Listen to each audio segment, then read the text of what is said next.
여러분 안녕하십니까? KBPS 오늘의 뉴스입니다.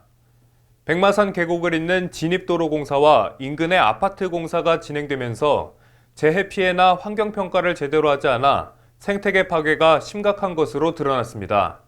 자세한 내용 김정석 아나운서가 취재했습니다. 청정지역으로 알려진 백마산 주변이 지역 여건을 고려하지 않은 채 무계획한 난개발로 자연환경 훼손은 물론 주변 환경 피해가 커지고 있어 주민들의 민원이 계속되고 있습니다. 현지 주민들과 생태 관련 전문가들에 따르면 백마산은 광주 지역 핵심 생태축으로 산 계곡에는 1급수 지표종인 버들치, 가재, 도롱뇽과 소쩍새, 참매, 새울리기 등 멸종위기의 어류와 조류가 서식하고 있습니다.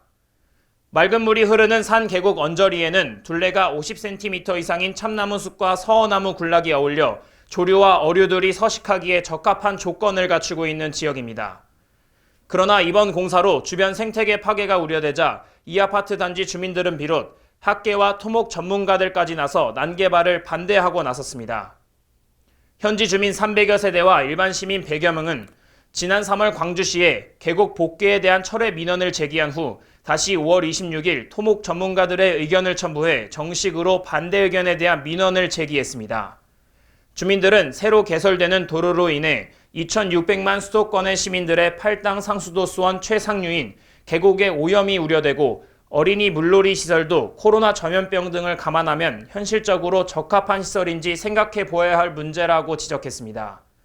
각급 대학 교수들과 오산천 살리기 지역협의회, 경기 남부 하천 유역 네트워크 대표 오모 씨 등 학계와 토목 환경 전문가들도 백마산 계곡에 콘크리트 복개 구조물이 덮이고 8m 도로가 개설되면 대규모의 산림 훼손은 물론 햇빛과 통풍이 없어 수질이 악화되면서 하절기 기온 상승으로 어류의 서식이 불가능한 것으로 분석했습니다.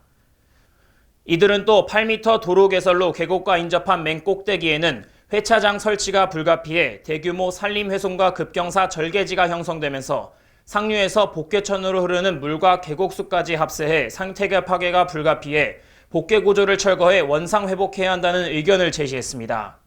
한국식물 파라텍소노미스트회 소속 조사자 K씨도 지난 5월 23일 현지 조사에서 발견한 백마산 식물상 예비조사 의견을 통해 백마산은 경기도 숲에서는 드물게 관찰되는 박쥐나무, 소태나무, 개살구나무 등이 자생하고 있고 계곡을 따라 물을 좋아하는 물풀의나무, 작살나무 등 다양한 양치식물들이 생육하고 있다며 습도 조절과 미세먼지를 제거하는 숲의 기능을 살리기 위해서는 군락지 보호가 시급하다는 주장을 펴고 있습니다.